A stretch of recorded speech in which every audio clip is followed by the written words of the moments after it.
Microplastics, microplastics, microplastics, microplastics, microplastics, microplastics, microplastics, microplastics. There are endless health concerns and endless unverified solutions for those health concerns online. Think you have a parasite? Drink apple cider vinegar. Do you have liver failure? Drink apple cider vinegar. Kidney stones? Have you even tried apple cider vinegar? For legal purposes, that was a joke, and apple cider vinegar is not a cure-all for a bunch of different diseases, and you should see your doctor when you have health concerns. Anywho, health fear-mongering is a great way to get traction online. Microplastics have been a buzzword in the media and on social media for the past couple of years. Is this just another unverified health fad? No, it's actually scary. Microplastics are small plastic particles between 5 millimeters and 1 micrometer. In 1960, there was 500,000 metric tons of plastic. In 2018, there was 359 million metric tons. Every year, around 8 million tons of plastic debris ends up in the ocean. There's plastic in rivers, there's plastic in lakes, there's plastic in seas, and there's even plastic in Arctic ice. But wait, there's more. Microplastics have also been found in soil, farmland, home gardens, and more. These particles are stemming from pollution, tourism, shipping, fisheries, wastewater treatment plants, textiles, and packaging, just to name a few. There is primary plastic usage, pellets, personal care items, paint, sewage sludge, artificial grass, car tires, one of the most significant sources, and rubber roads. 84% of atmospheric microplastics come from the road. And then we have our secondary plastics, which include things like plastic bags, plastic bottles, and more. These secondary plastic sources get smaller and smaller as they break down from the wind and the waves and the temperature and UV light. Us humans are exposed to these microplastics through ingestion, inhalation, and skin contact, dermal contact. We breathe MPs. We eat and drink MPs. We touch MPs. How many microplastic particles do you think that you ingest in a year? Is it A, 1 to 2 microplastic particles? Is it B, 5 microplastic particles? Is it C, 10 microplastic particles? Or is it D, 74,000 to 121,000 microplastic particles a year? That's right! It's D! From inhalation alone, it is estimated that we inhale 26 to 130 particles of microplastics daily. There are times where there are microplastics in face cleaners, face scrubs, toothpaste, shampoo, deodorants, wrinkle creams, moisturizer, shaving cream, sunscreen lotions, lipstick, eyeshadow, and can't forget about soap used for children's bubble baths. Now let's talk about those microplastics that we're eating and drinking. Common dietary sources of microplastics are seafood. You can find it in table salt. You can find it in tap water. You can find it in bottled water.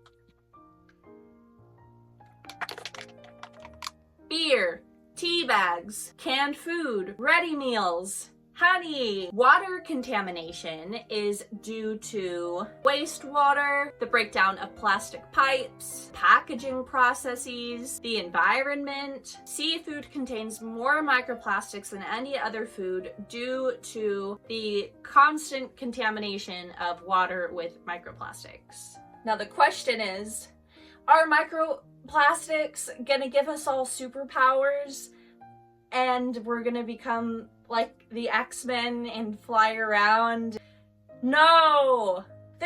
We don't have like conclusive evidence of how these microplastics are affecting and going to affect our health. But boy, oh boy, do we have some possible causative relationships and associations. And a lot of these studies were conducted on fish and mice and whatnot, and not to discriminate, but you're probably not a fish or a mouse if you're watching this, and if you are, sorry about all these verified health ramifications of microplastics. But for us humans out there, yeah, there's some possible concerns for our health when it comes to the constant overload of microplastics into our system.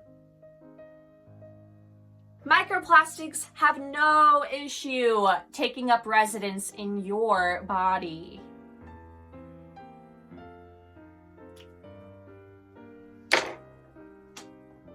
Microplastics have been identified in poo-poos. Microplastics have been identified in pee-pees. They have found it in breast milk, testicles, hearts. Through the examination of autopsies, they were investigating the kidneys, livers, and brain, trying to find microplastic content in these autopsies. And they found the highest concentration of microplastics in the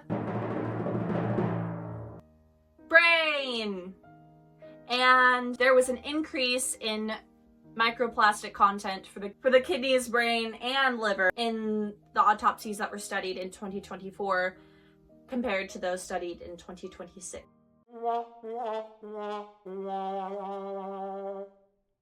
There was a higher concentration in the 2024 autopsies. What are the potential negative health ramifications of microplastics?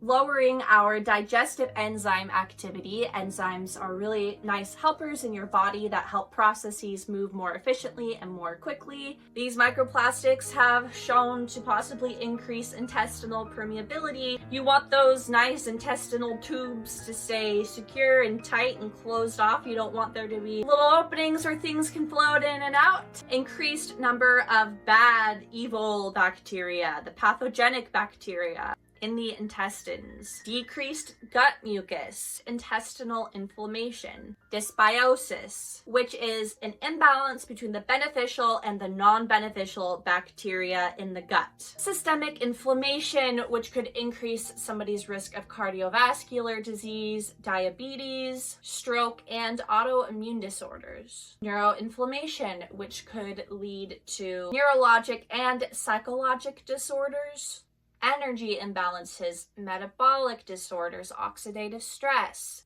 the release of endocrine disruptors affecting reproductive and developmental health, liver stress and liver injury, and kidney damage.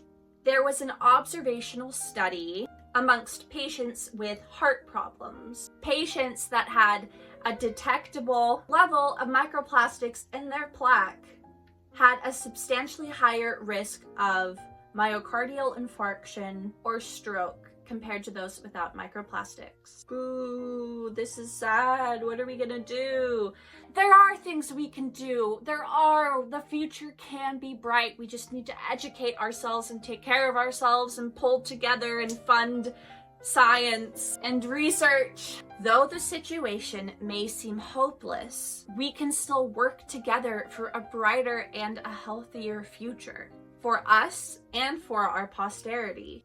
Everything that I've discussed this far and everything that will continue to be discussed throughout the course of this video is based off of these two peer-reviewed studies. If you'd like to learn more about microplastics, I'd recommend looking into these studies. They're free online. There's no paywall or anything.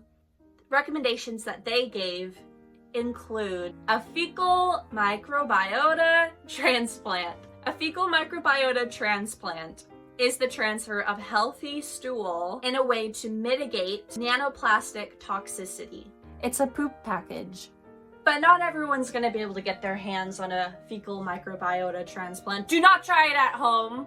That should be done with a doctor and with their expertise. We have other options to keep a healthy gut, even if these microplastics are out here trying to destroy us. You can take probiotics. For example, a specific probiotic that was suggested in one of the studies is Akkermansia muciniphila. A probiotic is when we take happy, healthy, good, yay, we love it bacteria, the good bacteria, and we ingest it, and then it takes up residence in our gut and it spreads goodwill and joy and happiness. You can also take prebiotics, which are things that you ingest to feed the happy, good, wonderful probiotic bacteria. We want that good bacteria in our gut. Remember, talk to your doctor, talk to your dietitian, do good research about what's a good probiotic and prebiotic to take, because I don't want you to get scammed. It's also a good idea to maintain good gut health in general, and you can do that by consuming a diet adequate in fiber intake. High fiber foods are going to be oatmeal, beans, fruits, vegetables, whole grains, whole wheat. Maintain good gut health by exercising regularly, specifically 30 minutes of cardio 5 days a week. You can protect your gut health by practicing good stress management, having healthy coping mechanisms. For example, the stress of learning about microplastics. Sorry that I told you about all this, but we can manage our stress by doing things like yoga or meditation or going on a walk or calling a good friend or family member or eating some strawberries. Healthy coping mechanisms. Talk to your therapist about what that looks like for you. On a different plane, we should do what we can to limit our purchase and our use of plastic items. We should utilize biodegradable items when possible. We should Google how to actually recycle correctly. And on a broader scale, we can email our Congress people and we could be like, hey, please vote for policies that regulate plastic products and plastic production and enhance proper waste management systems, please. I don't want to have microplastics in my poopies and in my breast milk and in my liver, so please get it together, because we all voted for you to keep us safe. Overall, there is still much to be discovered about the true impact that microplastics are having and will have on our health. We don't have conclusive data, conclusive evidence. We just have a lot of associations that have been formed between microplastics and bad health outcomes, but there's still so much in your power to have a healthy lifestyle, and you deserve to have a healthy lifestyle because that will improve your quality of life now and later on. The best thing that we can do is practice general health guidelines and be good stewards of our earth and our environment. Your body loves you, the earth loves you, so treat your body and treat the earth with the love that they deserve.